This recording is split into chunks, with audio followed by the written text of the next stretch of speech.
it's time to sit back and relax with your favorite drink. And listen.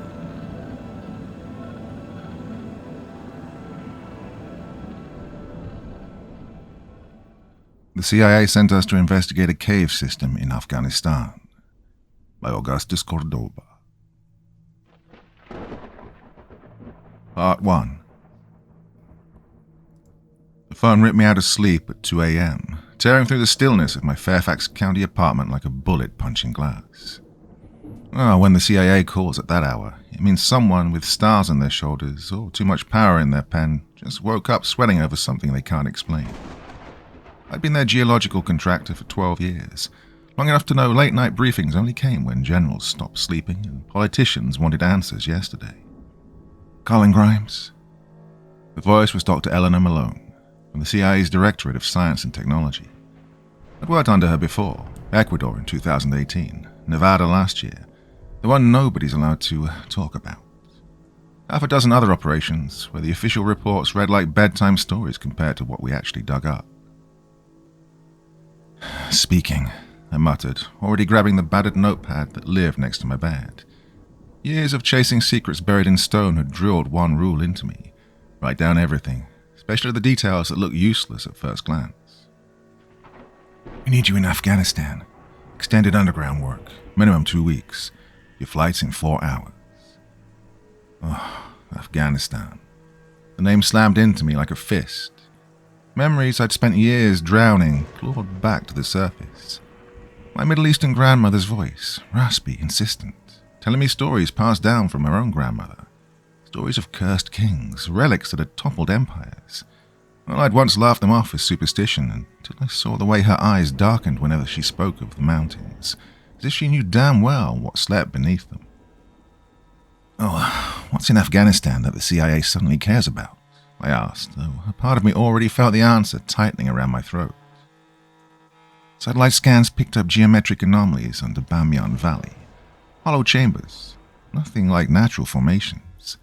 Electromagnetic readings don't match anything in our databases. Pentagons are already breathing down our necks. Bamiyan Valley. My grandmother's name for it had been different. The graveyard of kings. She said men went there chasing power and came back in pieces, if they came back at all. She'd whispered of the treasure of Zohak, a relic that crowned men as rulers but always rotted their empires from within, leaving nothing but ruins and madness.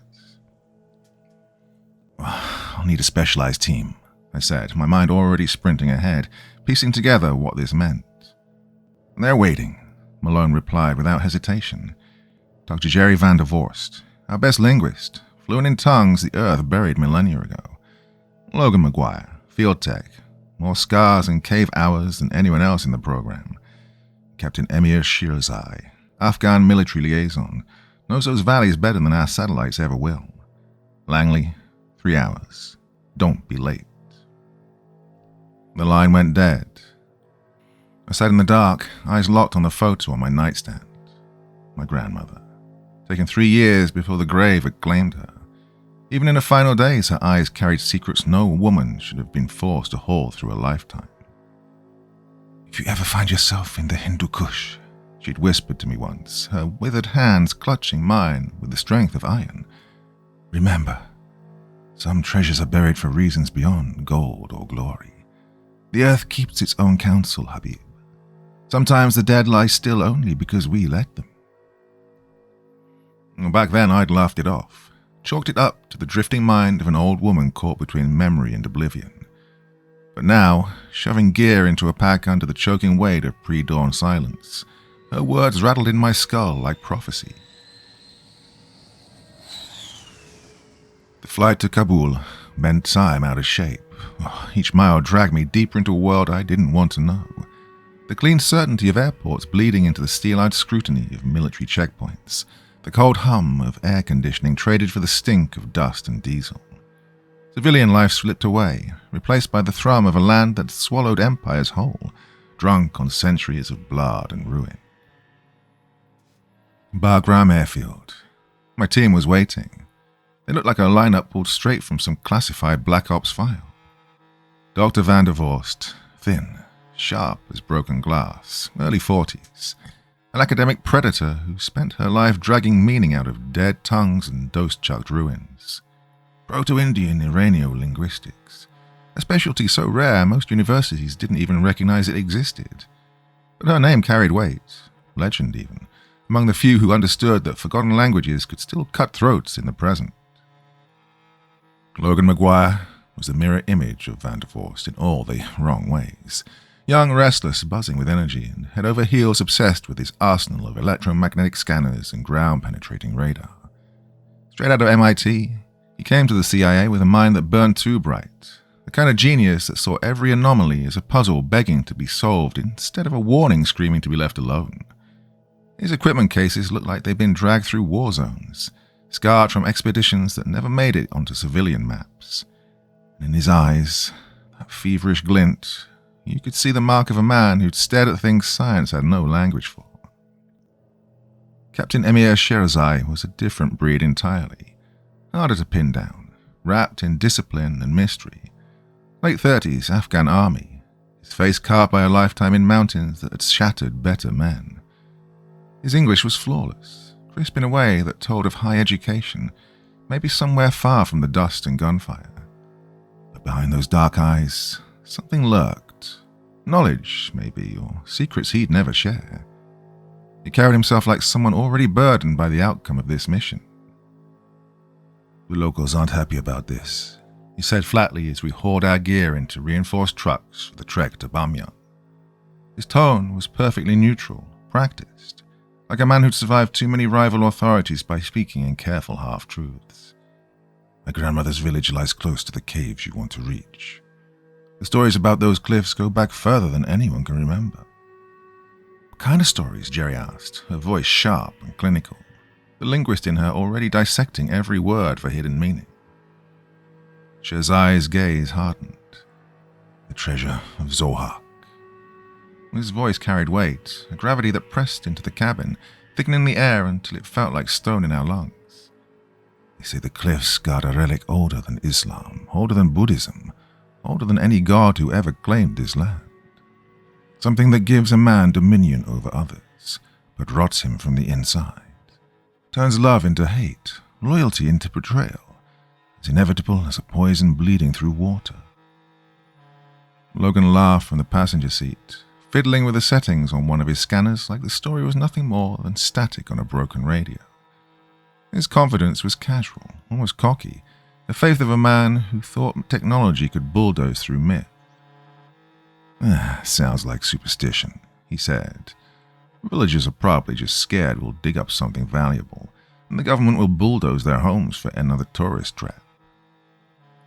I caught Sherazai's eyes in the rear view as Logan kept talking. He wasn't laughing.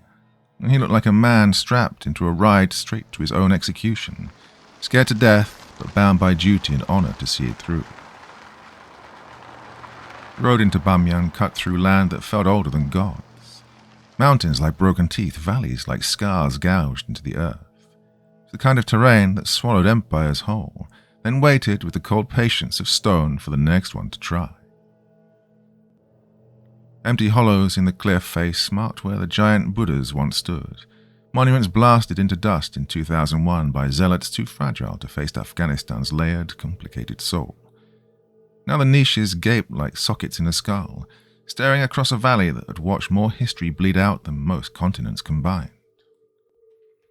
Sherazai finally broke the silence, pointing to a stretch of cliff that looked identical to 100 others, unless you knew exactly what to see. "Your anomalies sit behind that rockfall, sealed off for centuries, maybe longer." We set camp in the cliff's shadow. It didn't take long to feel why the locals kept their distance. The silence wasn't natural. It was too deep, too deliberate, like the air itself was clenched tight, waiting. Even the wind moved like it was afraid, and when it did slip through the valley, it carried whispers, maybe echoes of long-dead voices, maybe something worse. We dropped down the cliff face as the sun bled out behind the western peaks, each of us hauling enough gear to survive weeks underground if it came to that. The cave mouth lay buried under centuries of debris. Could have been a rock slide, could have been put there on purpose by people who knew better than to leave certain doors unlocked. When we finally pried open the narrow gap, it exhaled. Oh, the air was so old it tasted foul, like the last breath of something buried alive and left to wait in the dark. My headlamp carved a blade of light through the black, cutting shadows that felt thicker than they had any right to be.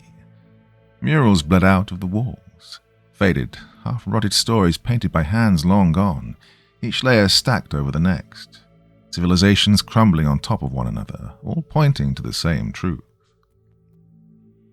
The upper chambers bore the marks of Buddhist hands, cells for meditation carved straight into the rock with ruthless precision, storerooms for manuscripts and grain, and walls alive with serene faces that promised truth through silence and surrender. Well, the art was staggering. Monks had painted beauty as if it were prayer itself, a bridge reaching from bare stone to something vast and untouchable. "These paintings," Jerry whispered, her voice carrying oddly in the close space, as if the stone itself was awake and listening. "Kushan period, maybe 3rd or 4th century. But the preservation, it's unnatural, like time bends differently down here." She wasn't wrong. The murals didn't just endure, they glowed. Colors still burned as though wet with fresh paint, showing lotus blossoms blooming out of the rock like frozen explosions, Buddhas staring with eyes full of infinite calm, compassion etched so deep it felt like judgment. Their painted gazes followed us, as if they knew exactly why we'd come, and exactly what we'd unleash. But the deeper we pushed, the more the walls betrayed us. The art shifted, the piece cracked. Buddhist icons gave way to something older and blacker. Murals of kings with crowns that seemed to drip with blood, pigments too vivid, too stubborn to have survived the centuries. Armies sprawled prostrate before towering shadows, the faces blurred or deliberately smeared away, as if the artists themselves were terrified of what they were putting on stone. The stories etched weren't of transcendence anymore. They were of conquest, power, and the ruin that came with it. "Look, the script's changing too," Jerry muttered, running her fingertips over symbols that seemed to writhe in our torchlight. "Sanskrit up top, fits the monks, but here it's Bactrian, and further down..." She paused, leaning closer. Sogdian inscriptions. This place wasn't just occupied, it was claimed, abandoned and reclaimed over and over for more than 1,000 years. The words twisted under the beam, alive with some secret rhythm, as though the stones themselves were waiting for us to understand what should have been left buried. By the 4th level down, Logan's cutting-edge gear was coming apart at the seams. Instruments designed to map the hidden bones of the earth, machines so advanced the CIA locked their specs behind clearance walls, had started spitting out numbers that made no damn sense. His prized scanner, the one he treated like a lover, flickered with jagged patterns, green lines clawing like insects across the display. Logan cursed under his breath, smacking the side of it, twisting angles, hunting for an explanation that wasn't there. "This is impossible," he growled, voice taut with disbelief. "Localized electromagnetic activity, but the signature doesn't match anything. It's like a power grid. Something down here is alive, generating current. It's running on sources I can't even identify." The deeper we pushed, the heavier the air grew, thick, metallic, coating our tongues, buzzing in our teeth.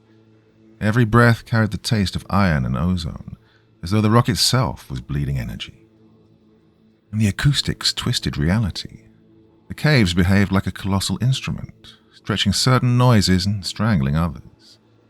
Our footsteps cracked like gunfire, ricocheting through unseen tunnels, while our voices fell flat, smothered into whispers.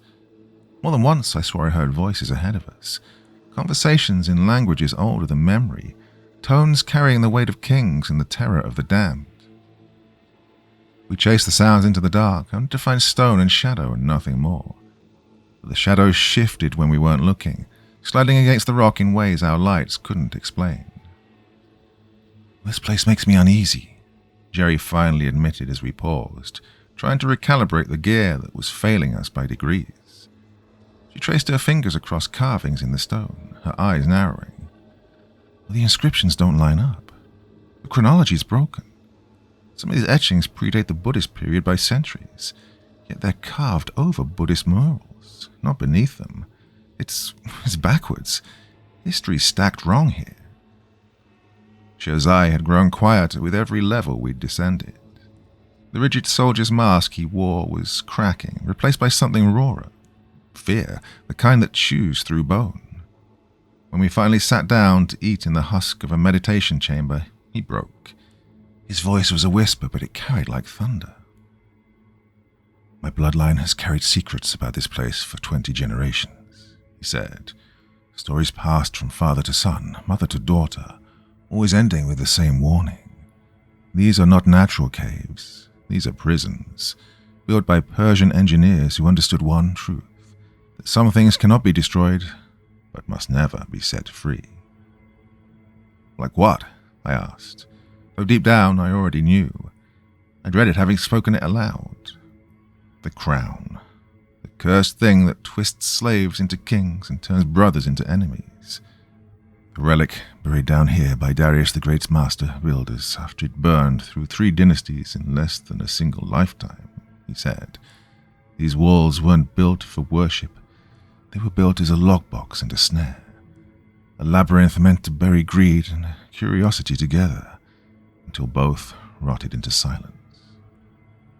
Logan was already shaking his head before Shirzai even finished. His mind trained to slice the world into numbers and data, allergic to anything it couldn't weigh or measure. Captain, come on. We're scientists, not grave robbers chasing some ghosts. Whatever your ancestors sealed up here, it's probably nothing more than a fancy crown or ceremonial trinket that picked up layers of myth over the years. People always dress up the unknown with superstition. But even as he spit out this reason, his scanner was screaming at him. Each step deeper into the mountain, the signals grew sharper, an electromagnetic pulse pulling at us like a compass locked on something buried in the dark. We hit the lowest level we could reach without ropes and gear. Found a wall half collapsed, maybe sabotaged by men who knew better, maybe broken by the mountain itself grinding over centuries. Logan rigged a shaped charge. The blast tore through the blockage, the sound bouncing through the tunnels like the heartbeat of something ancient that had been only sleeping. The dust cleared. Our beams cut through the dark. The chamber beyond hadn't seen the open world since before Christ had walked. The air that bled out was thick with tar and incense, undercut with a metallic tang that made my gut twist. My grandmother's old warnings came rushing back, whispered curses I'd ignored, now ringing in my head like prophecy made flesh.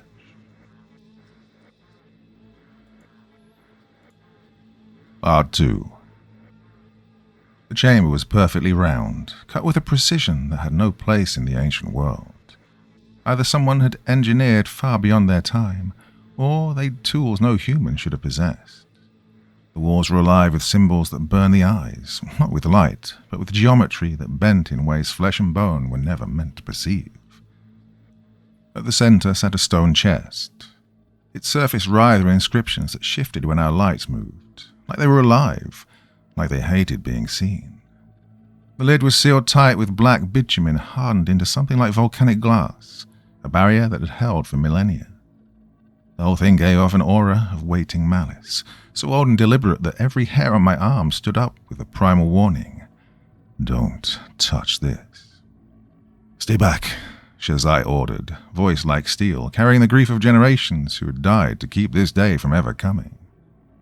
But Logan was already pacing around the chest, scanner extended, his face lit with obsession. Unbelievable, he whispered, the hunger in his tone almost reverent. This isn't myth. This is science that shouldn't exist.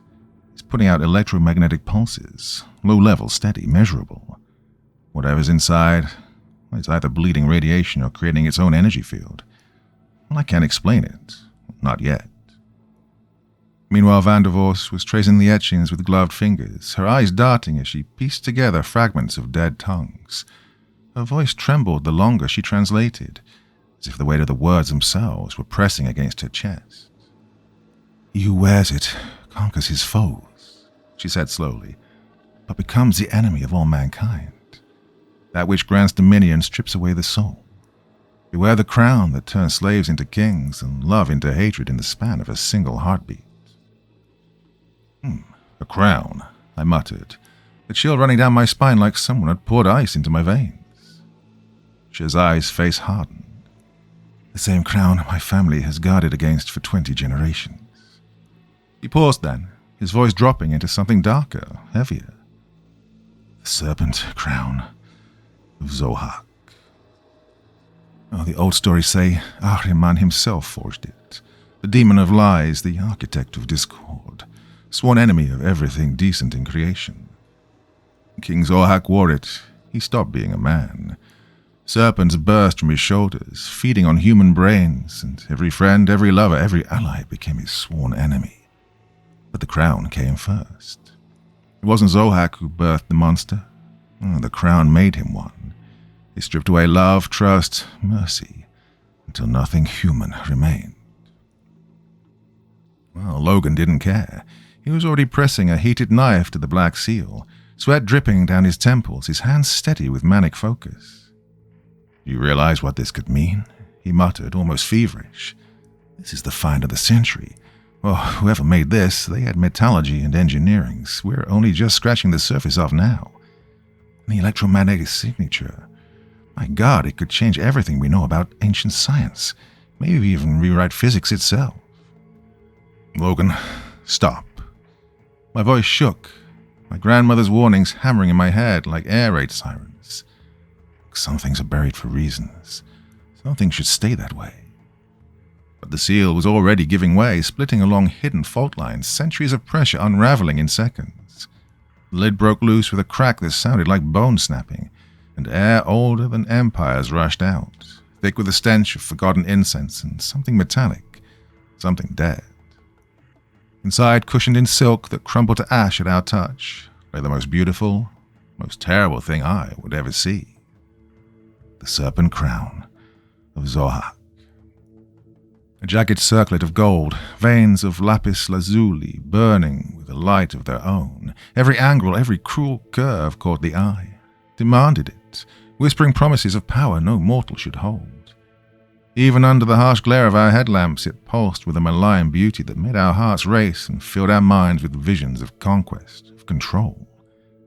The craftsmanship was flawless, far beyond its time, but the geometry was wrong. Impossible angles, curves that defied sense, as if it had been shaped by a hand guided by mathematics human minds were never meant to endure.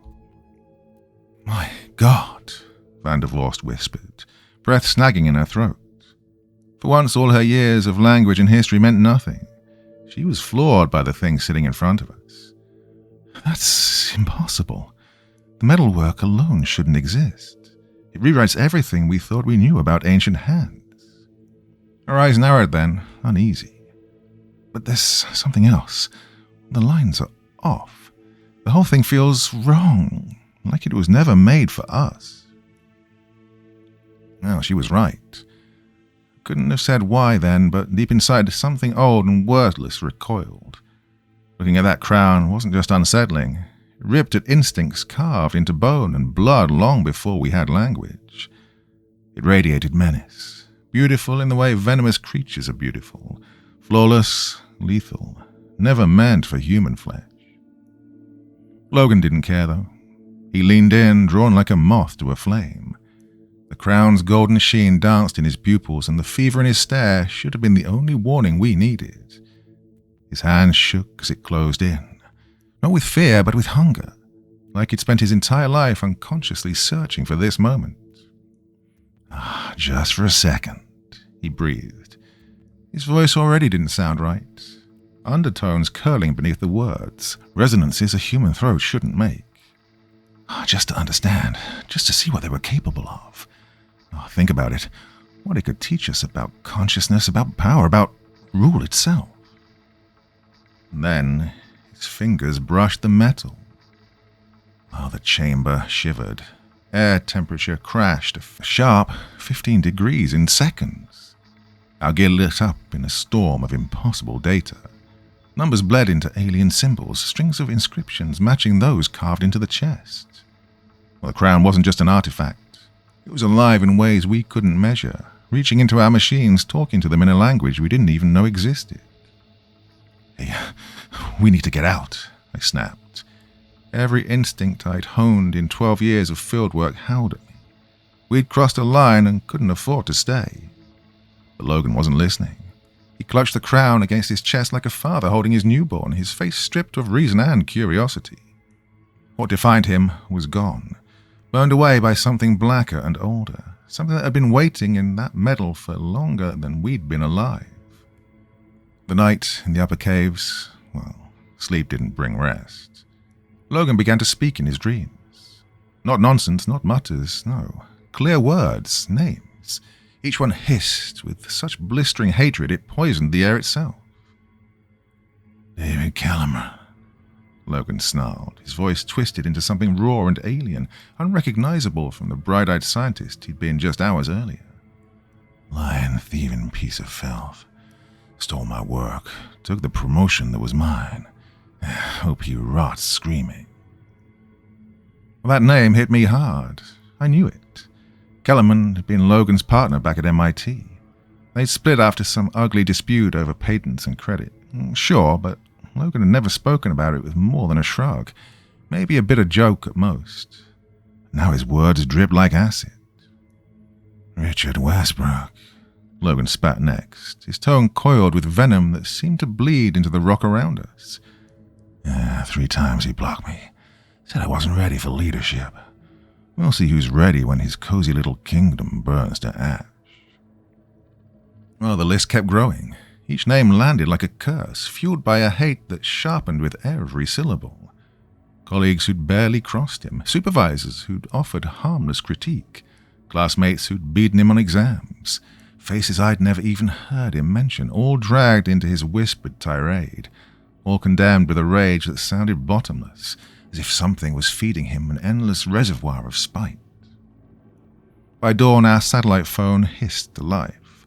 The line cracked with static, but the voice that cut through chilled me to the bone. "This is Dr. Malone, Fairfax County Control. We need to speak to Logan McGuire immediately. There's been an accident." His tone was clipped and urgent. One of his former colleagues, David Kellerman, was found dead last night in what's being called the most bizarre accident in MIT's history. Electrocuted. Multiple fail-safes all failed at once. Locked inside his lab, no malfunction, no sabotage, no explanation. Body burned past recognition. I looked to Logan. He was listening intently, a strange smile tugging at his lips. His hands never left the crown's surface, stroking it like something sacred, ignoring every plea we'd made to lock it back in the chest where it belonged. When Dr. Malone asked how Logan was taking the news of his old partner's death, the answer made my blood run cold. "Tragic," he said. But there was nothing tragic in the way he said it, only a quiet satisfaction edged with something worse. Hunger. David was always reckless with power supplies. I warned him years ago about his sloppy safety protocols. He never listened. Some people have to learn the hard way. Well, in the next 48 hours, every single name Logan had whispered in his sleep turned up dead, each one in ways that shredded the limits of logic. Richard Westbrook, broken neck at the bottom of his Chicago stairwell, bones twisted as if hurled by invisible hands. Sarah Channing, choked to death in a Boston restaurant, her meal liquefied on the plate but hardening solid in her throat like poured concrete. Mark Torres, beaten to death in his locked office, the murder weapons his own trophies, bent and bloodied with a force no human could have wielded. Well, the deaths went global. Headlines everywhere, reporters scrambling to piece together a pattern, investigators choking on the impossibility of it all. But none of them saw what was happening underground. None of them would have believed it. In the caverns beneath Bamiyan Valley, the walls began to shift. Each morning the murals were different, the pigments crawling in the dark. More bodies every dawn, more violence, more betrayal. Faces started to appear in the painted mobs, faces that looked too much like Logan. Victims took shape among them, eyes that tracked us through the tunnels, frozen in terror, lips twisted in silent accusation. The air itself was turning against us, heavier every day, wet and metallic, stinking of rust and rot as if the rock itself was bleeding. Our gear unraveled piece by piece, batteries collapsing within minutes, compasses spinning like they'd lost their minds before locking toward the chamber where the crown sat waiting. Logan's scanners spat out readings that clawed at our nerves, flashes of data so wrong they felt like pain. "It's the crown," Shazai hissed during one of our increasingly bitter arguments. "It feeds on malice, twists every slight into a wound, every wound into an enemy, until all you want is vengeance. That's why every empire that touched it fell. The Khosans, the Ghaznavids, the Mongols, even Genghis himself. They all thought it would make them gods. Instead, it left them hollow, alone, consumed." Logan laughed when we laid out the pattern for him. The sound rattled through the chamber, too loud, too layered, like it was coming from a dozen throats instead of just one. "You're all just jealous," he sneered, eyes glowing gold with the light none of our gear produced. "CIA sent you here to steal it from me, didn't they? Another toy for the military machine. But it's mine. It chose me. And now I finally know what it is." Well, he was changing fast, hour by hour, piece by piece. The eager, curious scientist we'd known was beginning to be stripped away, burned down to ash, and rebuilt into something ancient, something foul. When he spoke, his words carried harmonics that made our bones vibrate. Voices folded inside his voice, a chorus of dead kings and emperors who had once worn the crown and been devoured by it. "What do you think it really represents?" Van der Vorst asked. Her face betrayed the answer already. She knew, and she wished she didn't. "It's not just a crown," Logan whispered, fingers gliding over its twisted curves like a man worshipping skin. "It's a conduit, a bridge, a path to somewhere older, somewhere stripped of lies. It shows the truth, that under the conditioning, under the morality and posturing, we're all predators waiting for the excuse to tear each other apart." On the fourth night, as the winter winds screamed through the valley above our subterranean tomb, Logan finally lowered the crown onto his head. I woke to a sound that will follow me to my grave.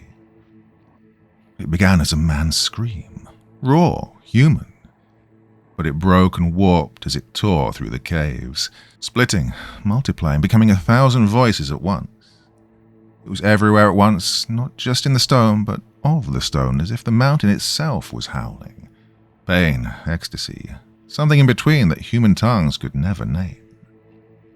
Logan stood dead center in our camp when I clawed my way out of my sleeping bag. The crown wasn't just on his head anymore. It had fused into bone and flesh, as if it had sprouted there, grown like a parasite that had finally found its true host. His spine bent backward at an angle that should have snapped him in two, and when he screamed, the sound was no longer his. It was a choir, a chorus of kings and butchers, emperors and tyrants, their voices all braided into one terrible roar spilling out of his warped throat. The world responded. The cave itself shifted in a way that defied every law of nature I thought I knew. The walls began to weep blood, thick streams of it pouring down the stone, soaking the murals until their tranquil Buddhas dissolved into visions of slaughter. And the scenes weren't static anymore.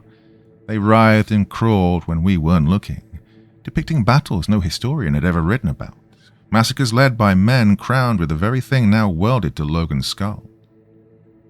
But the bleeding stone was nothing compared to what clawed its way up from the earth.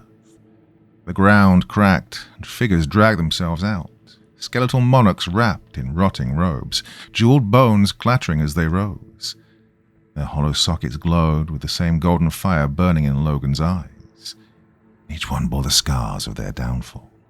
Slit throats carved by trusted allies, knife wounds in their backs from sons they'd loved, faces raked open by friends turned predators under the crown's curse. They lurched forward toward Logan, puppet-like, their ruined bodies snapping to attention at the call of their master. But Logan wasn't Logan anymore. The eager young scientist we'd traveled with was gone, burned out of existence. His body was mutating, shoulders splitting along seams that made no sense for human anatomy, his shirt swelling and tearing as something long and serpentine writhed beneath his skin. Each movement pulsed in rhythm with the thunder of a heartbeat that was no longer human.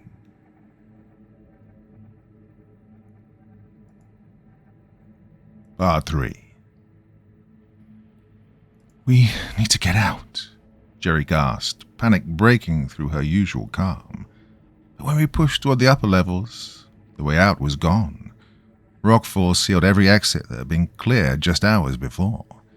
The mountain was shifting around us in real time, as if it was alive. Corridors warping, ceilings collapsing, stone moving like muscle. It wasn't geology anymore. It was will. The Crown's will. The walls bent sound in strange ways, bouncing whispers through the dark. Languages older than history, voices threading through the echoes. Sometimes they coaxed us with advice, spoken in tones that sounded disturbingly familiar. Other times they promised things so vile it made my skin crawl, carrying the cold certainty that something vast and patient was hunting us, content to wait until we broke. "Hey, there's another way," Shazai said suddenly. His military discipline kept him steady where the rest of us were fraying. The monks weren't just hiding down here. They were guarding it, a seal, a cage to keep the crown locked inside. He hesitated and then added, "And beneath their sanctuaries, the Persians built something else." He drove us deeper into the mountain then, through passages we'd never mapped. The descent felt like a spiral into the Earth's molten core, every step pulling us further from the world of the living. The walls were carved with shapes that bled into each other, symbols that made our eyes sting and our stomachs turn. Geometries that shouldn't exist in 3 dimensions and yet stood etched in stone as if daring us to comprehend. "Fire chambers," Shazai muttered as the air grew hotter, heavier and more toxic. Persians tapped the gas vents, built flames that burned for 1,000 years. Sacred fire, ancient even when Alexander stood here and wondered where it came from. His voice dropped then. "My family's legends say the crown was born in primal fire, and only primal fire can destroy what was forged in the earth's heart." Behind us, Logan followed, but his steps no longer belonged to a man. Each one scraped like claws dragging across stone, and woven within them came the clatter of bone on rock. His skeletal retinue, keeping perfect time, moving with the mechanical precision of an army drilled for centuries. His voice echoed down the tunnels, warping between Logan's familiar tone and the tongues of dead empires, at times splitting into layered harmonies that no single throat should ever have been able to produce. "You can't hide from me," his voice thundered, layered with harmonics that made the stone itself shudder. Dust rained down from the ceiling, pebbles skittering across the floor. "I am every king who ever wore this crown, every ruler who knew the truth. That power is the only law in a world built on weakness and lies. I am Cyrus, I am Darius, I am Genghis Khan, Timur the Lame. I am Zohak, risen from the pit to reclaim what was always mine. The world will kneel to strength, or it will burn in the furnace of its own failure." The chamber spread before us, a natural cavern turned altar by Persian engineers who had harnessed the veins of the earth itself. Gas vents fed flames that had burned for more than 1,000 years, fires older than empires, older than memory, born in the same geological violence that had shaped the planet. Some still guttered weakly in the cracks, fed by reservoirs that might have reached all the way down to the Earth's molten heart. The heat was suffocating, the air thick with sulfur that clawed at our lungs and stripped away reason. "If we can get the crown into the fire," Shazai rasped, his voice raw from the fumes and the weight of old duty, "we can end it, break the curse, free Logan from whatever's eating him alive. But the crown won't go quietly. No, it'll fight back, and it has an army to fight for it." We tried to rig what little gear we had left into a trap, anything to buy seconds, a distraction, an opening to tear the crown from Logan's skull before he was gone forever. But when he finally strode into the chamber, we knew we'd been fools. He was flanked by a skeletal horde, their bones clattering in perfect rhythm. He was haloed in golden radiance so fierce it scorched the air and stabbed at our eyes like knives. Logan was no longer Logan. The crown had grown into him, molten gold threaded into flesh and bone, pulsing with a malignant life of its own. His shoulders had split apart, birthing serpentine appendages that writhed like living whips. Their fanged maws hissed, dripping venom that ate through stone with a hiss and smoke. His eyes were no longer human, slitted, reptilian, glowing with inner fire. And when he smiled, his mouth was a nightmare, rows upon rows of needle fangs, not for chewing, but for ripping, for tearing, for feeding. Behind him marched his legion of the dead, dozens of skeletal monarchs dragged from the vaults of history. Their bones were draped in the rotted tatters of royal finery, crowns corroded and armor eaten through with rust, weapons once used to carve empires now gleaming with impossible menace. They no longer lurched like the twitching marionettes we'd seen above. No, now they moved in lockstep, formation perfect, every gesture coordinated with the precision of an army that had been drilling together for centuries under the command of something that understood war on a scale humanity had never dreamed. You think you can undo what was forged in the Earth's core? Logan's voice was a grinding roar, like stone crushing stone. His throat had been reshaped into something monstrous, built to channel sounds no human larynx could ever produce. I am older than your kind, older than your fragile civilizations, older than the very rules you pretend define reality. I was ancient when the first ape coaxed flame from wood, and I will still endure when your sun glitters out and your world is nothing but dust drifting in the void.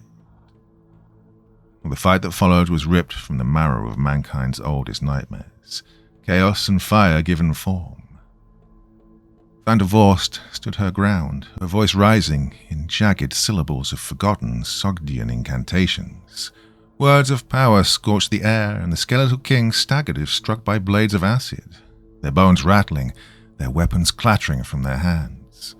For moments at a time, their cohesion shattered under her voice. Shazai fought differently, though, through ritual as much as combat.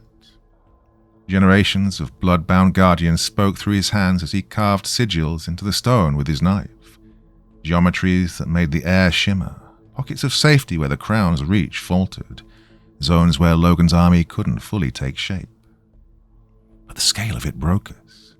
We were fighting centuries stacked on centuries, malice distilled into flesh and bone. Logan was no longer a man.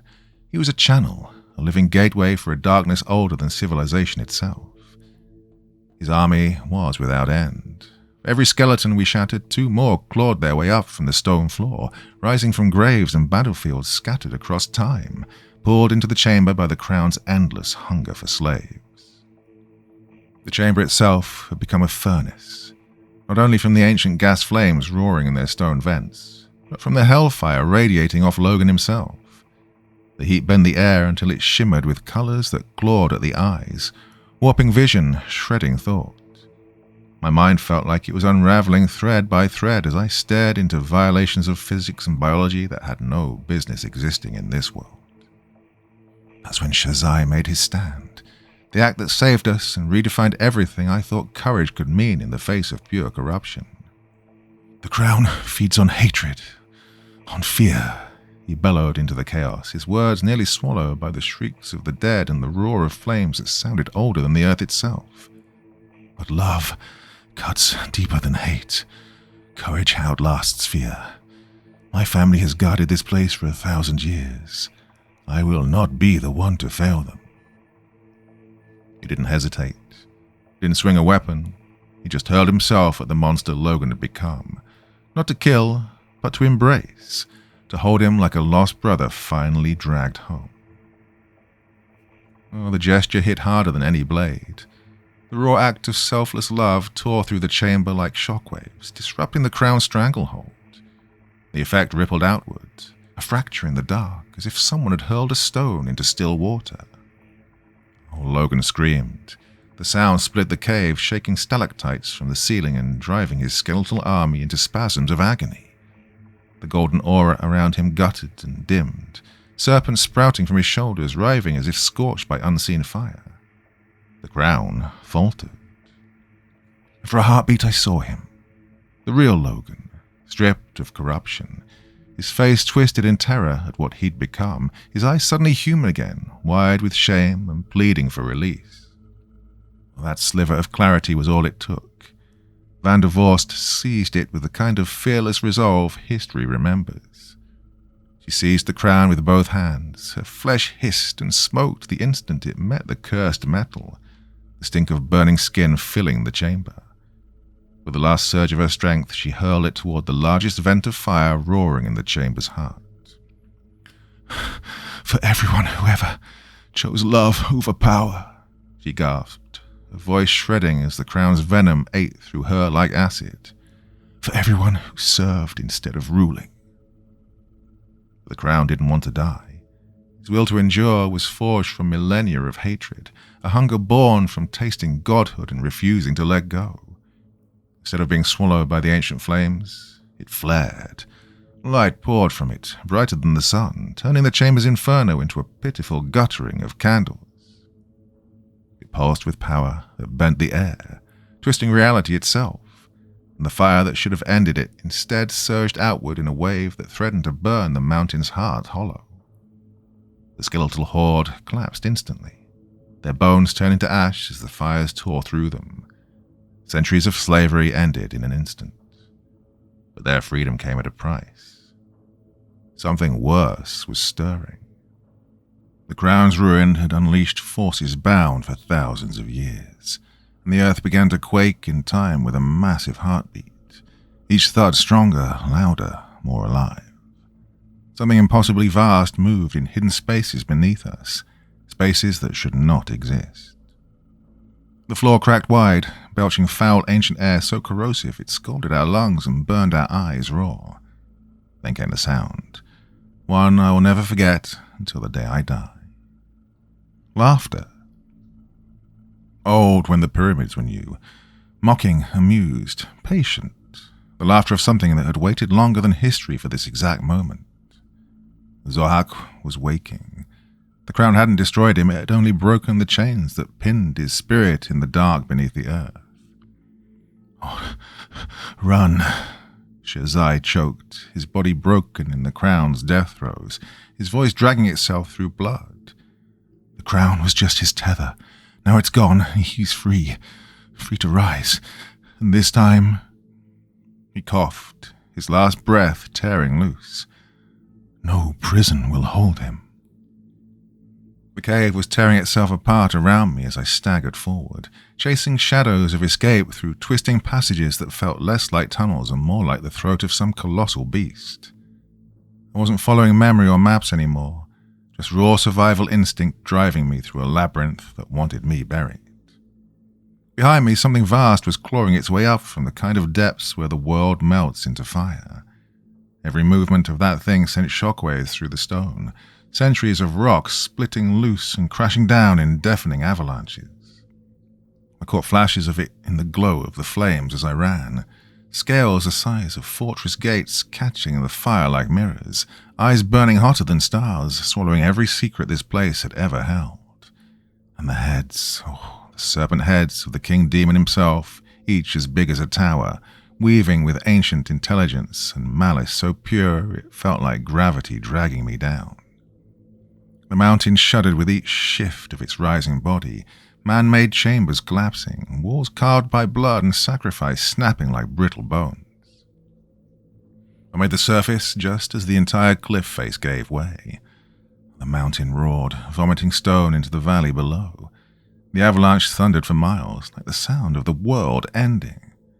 I stumbled clear on legs that barely remembered how to move, knowing in my gut that the collapse wasn't a victory. It was just a pause. The thing beneath hadn't been destroyed. It was still down there, patient, timeless, biding its return. The mountain shook for hours after, tremors that pulsed in a rhythm no seismologist could explain. The rhythm of breath. By the time helicopter rescue teams reached me the next morning, I was 3 miles from the collapse site, half dead from dehydration and exposure, muttering nonsense about golden crowns and serpent kings. They wrote me off as a broken man, my mind shattered by grief and trauma. The official report? A simple seismic event. Rockfall. Tragic but ordinary. 3 team members lost. 1 survivor requiring extensive psychological treatment. A story clean enough to close the file. Convenient enough to bury the truth. But I know what I saw. I know what's still waiting under that mountain. They pulled me off field duty and chained me to a desk in Fairfax County. Officially, it was reassignment. Unofficially, someone high up decided the caves had finally broken me. No more expeditions, no unstable geology, no ancient sites with questionable histories. The CIA brass were polite but unyielding, protecting me from myself, or maybe protecting themselves from what I knew. I didn't fight it. Some truths are lethal in the telling. Some warnings only sound like madness until you've seen the nightmare breathing behind them. For the last 3 years, I've lived in the shadows of that silence, using my clearance to strip every satellite feed and seismic log from the Bamiyan Valley. And the deeper I dig, the worse it gets. The earth there won't stop moving. Tremors growing stronger year by year, quakes that don't follow the logic of natural fault lines. Patterns emerge, repetition too exact to be coincidence, like someone or something is moving beneath the stone with intent. The locals whisper about screams, voices rising out of sealed caves at night, carrying across the valley in dead languages, words from empires ground to dust centuries ago. The satellite imagery is worse. Stress fractures in the cliffs forming designs too precise to be random. Geometric scars clawed into the rock from the inside, symbols no geology textbook can explain. It isn't just Bamiyan. The sickness is spreading. Sites across Central Asia and the old Indo-European sphere. Dig teams vanish. Accidents devour entire expeditions. Always the same catalyst. The unearthing of a crown or something like it. Artifacts that match too closely with the serpent circlet I saw in that chamber. Dr. Yuki Tanaka at the University of Tokyo has been chasing the phenomenon, cataloguing what she calls impossible earthquakes. 17 sites in 18 months. Every case the same. Discovery, obsession, then destruction, so thorough that nothing remains but rumors and seismic scars. Well, the data doesn't lie. These quakes aren't geological. They're something else. Something alive in the stone. Resonances that behave like signals instead of tremors. The patterns make no sense, she told me during a classified briefing last month. And the way her voice trembled, I knew she was lying. She'd seen the same truth I had. The sense it makes is too dangerous to admit. These weren't earthquakes, not the grinding plates or the tantrums of volcanoes. They were too precise, too clean, too damn deliberate. Like some distant hand was answering our digs, answering our greed. Something with the power to bend stone and soil through methods no human mind could even map.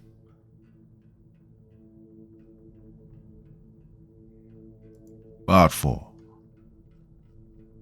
I wanted to tell her about the crown, about Logan, about the thing in the dark that laughs beneath the bedrock and fattens itself on human hunger for power.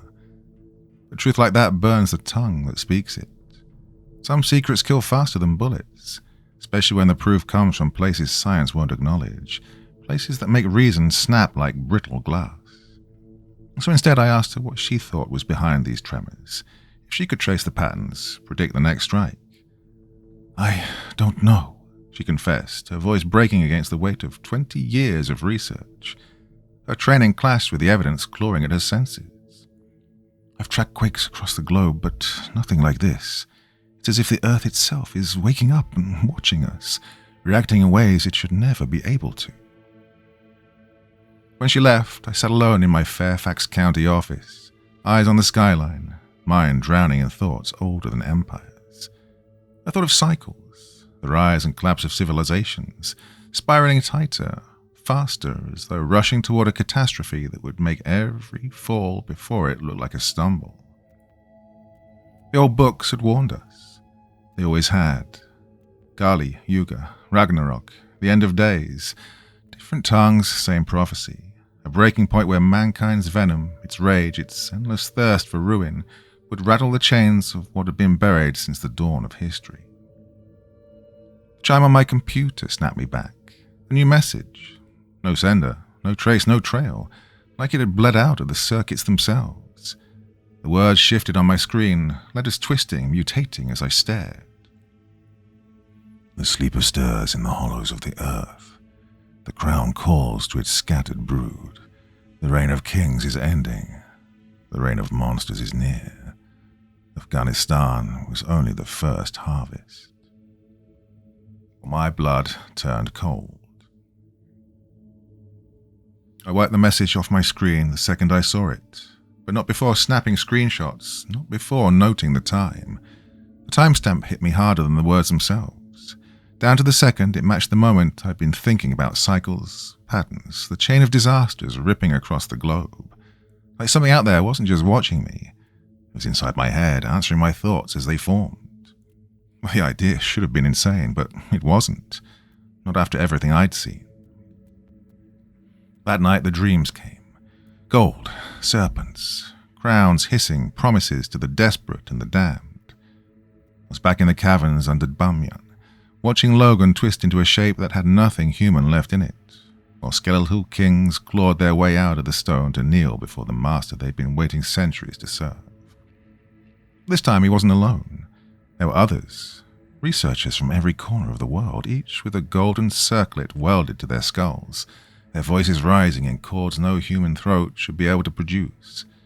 They weren't worshipping. They were drilling, standing in ranks, soldiers of something ancient. And beneath them, far deeper than any cavern, something vast and patient began to stir, rolling upward toward a world too fractured, too feeble to fight. A world ripe for slaughter. I jolted awake to a sound I didn't recognize at first, a low throbbing pulse, deep and steady, like the earth itself was beating against the building's bones. It shook through me, marrow to skin, a rhythm that lasted 3 minutes and 17 seconds exactly, and then it stopped. The silence that followed wasn't empty. It was thick, swollen with menace and promise both, like the planet itself was holding its breath before the knife came down. The next morning hit me with news that blew the floor out from under everything I thought I understood, and nailed down my worst suspicions about the scale of what we were facing. A team of archaeologists outside Damascus had supposedly stumbled on the find of the century, an untouched royal tomb crammed with artifacts older than any recognized Syrian civilization by millennia. The early reports were calling it a revelation, something that would force history itself to be rewritten.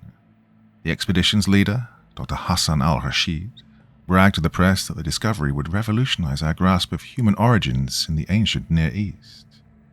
But it wasn't his words that upset me. It was the photograph.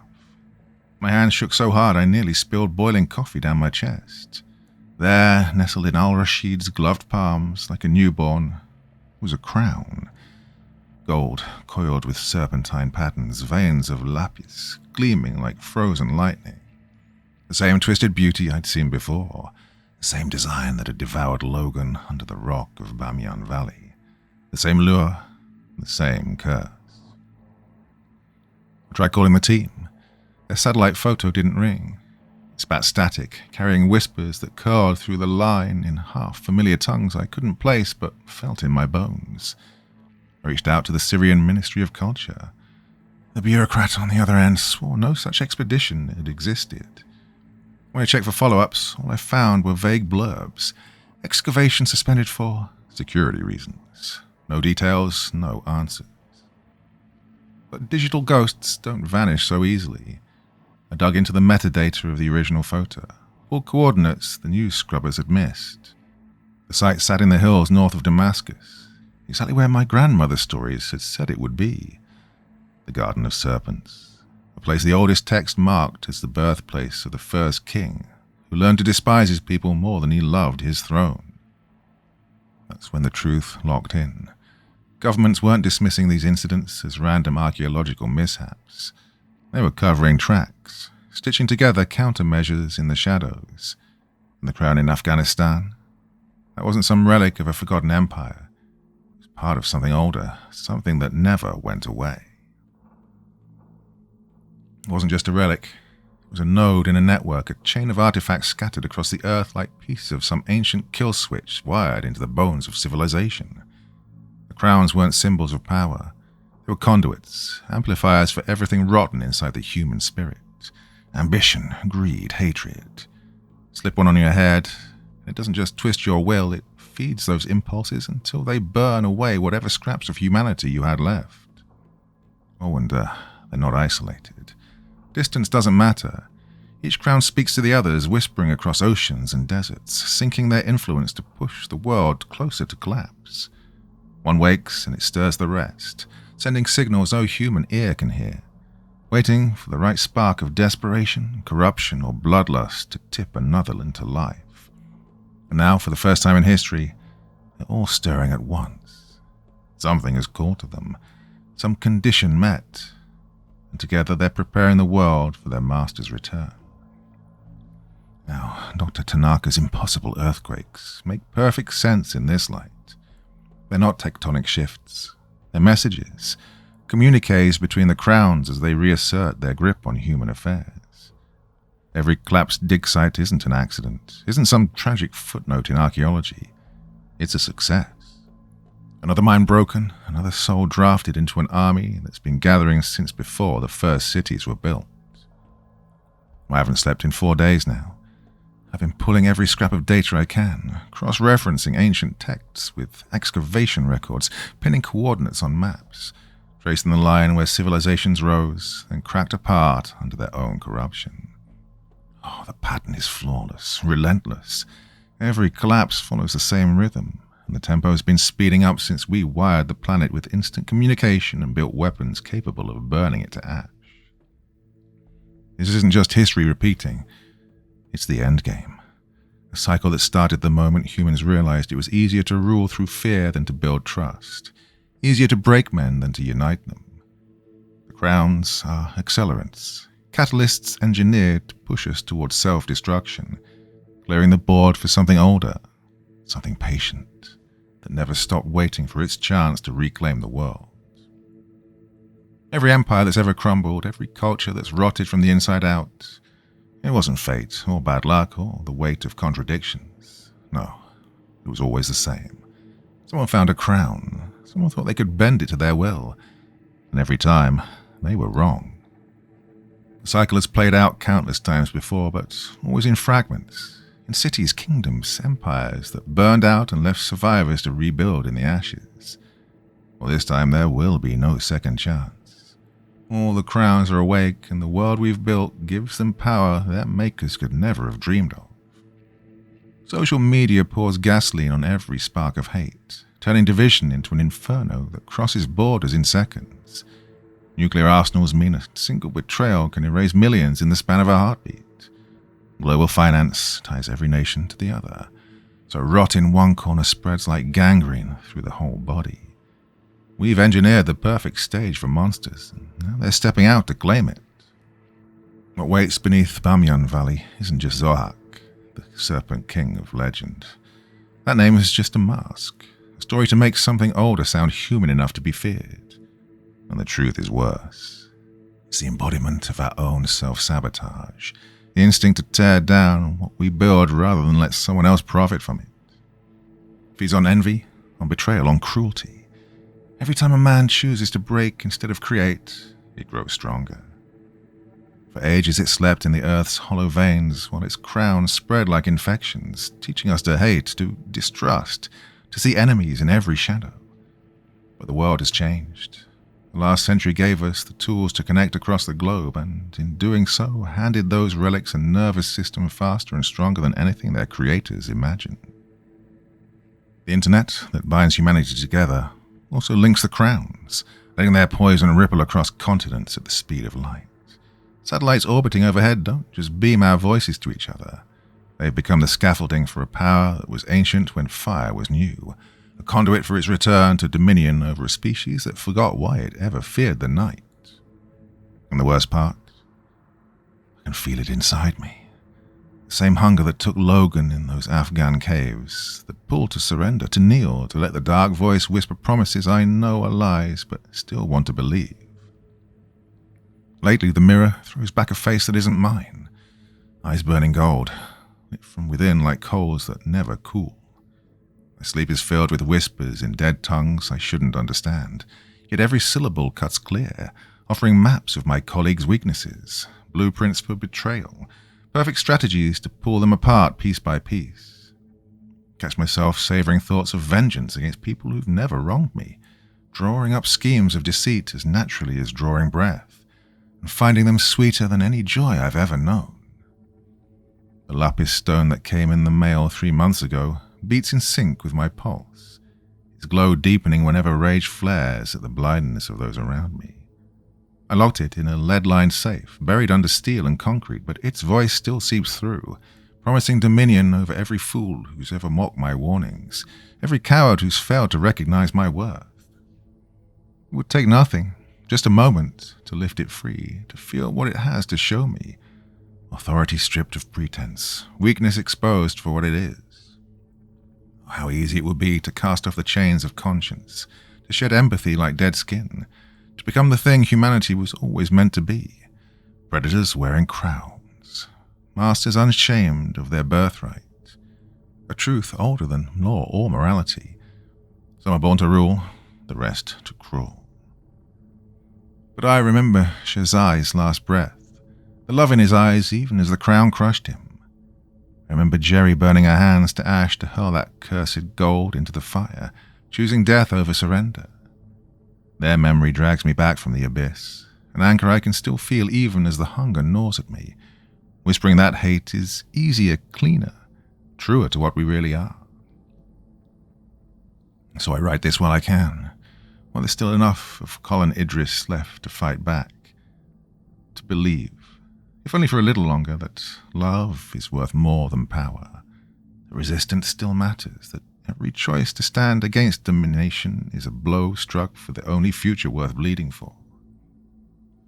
I'm dumping this onto every server I can reach, burning it into formats that might outlast the collapse of our digital age, stashing hard copies in places where scavengers or archaeologists might dig them up after we're done.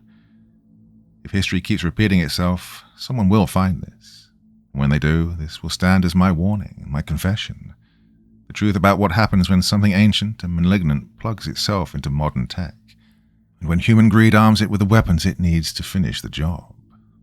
The grounds, they're real. They're wired into time itself, locked together across centuries and dimensions, and they're winning in ways their first makers never dreamed. Human invention has given them reach, influence, and teeth sharper than anything the old world could imagine. But in that gift, we've also carved out their weak spots.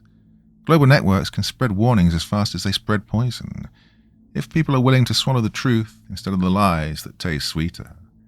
Science can map the scars they've left across the ages, uncovering patterns too big for past generations to see until it was already too late.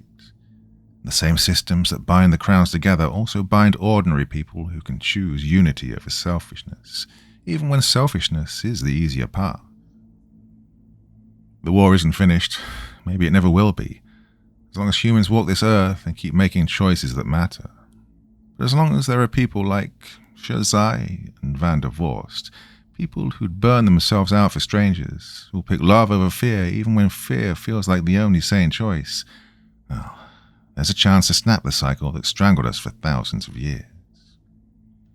The thing buried deep thrives on hate, feeds on fracture, but it withers in the light of real compassion. The crowns tempt with promises of domination, but they shatter in the hands of those who refuse to rule anyone but themselves.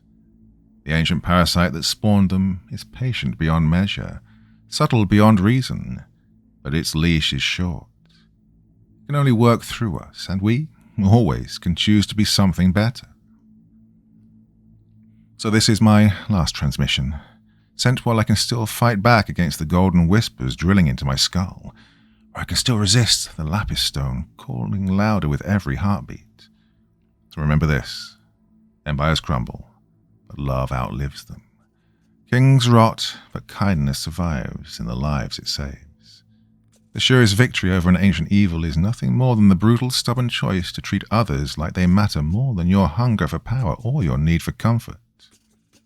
And if someday you find a golden crown locked away in a tomb or hidden vault, if it whispers of dominion, of control, if it shows you visions of a world kneeling at your feet, know this: it's lying. About everything but the cost. Oh, the price is always real, and it will take more than you can ever imagine. The only crown worth wearing is forged in service, not conquest. A crown that makes kings of us all without demanding a single bowed head. The lapis lazuli stone throbs in time with my pulse now, each beat hammering faster, hotter, as my mind races with visions of how easily I could bend this broken world into something better, if people would just listen.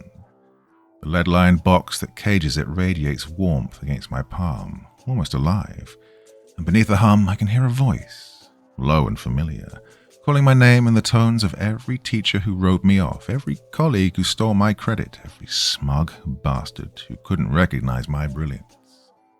Oh, how simple it would be to let them see me unleashed, to shed the polite mask of humility and stop pretending I care about the feelings of lesser minds, to take what's mine, to claim my place above them all, and show the world what true leadership looks like. Uncompromised by democracy's weakness, unpoisoned by the delusion of equality. But then I remember Sherzai's embrace, the love in it, the sacrifice. For now, I choose service over dominion. For now. How long I can hold that line, I don't know. The golden voice is pressed harder every day, whispering louder with every betrayal, every murder, every moment when hatred proves sharper than hope. Empires crumble. Malice never dies. Every man is an enemy, waiting only for the right wound, the right spark to bare his teeth. Somewhere in the black veins beneath Afghanistan, something ancient and patient is laughing, counting down the days until its children come crawling back, until the age of monsters begins in earnest. The ground calls, and sooner or later, someone always answers.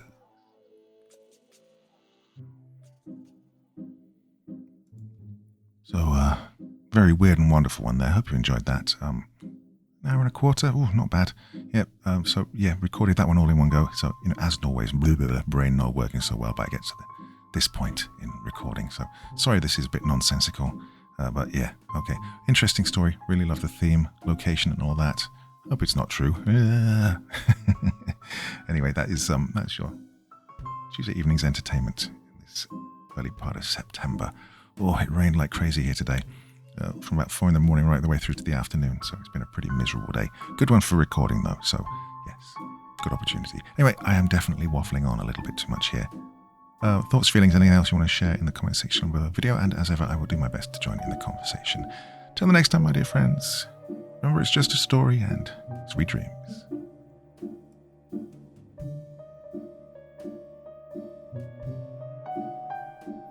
Thank you so much for taking the time to listen to this story today. Really means a lot to me and to the author of the story, of course. Well, if you want to know more about me, I'm pretty much everywhere on social media. You can find me on Facebook, Twitter, Instagram. You can download my music on SoundCloud. I've got a Patreon if you feel like. Throw me $1 or $2. Very much appreciated. And of course, on Reddit, I have a place where you can leave stories if you want me to read one that you've written. Well, hoping to see you all again very soon. Till then, sweet dreams. Bye-bye.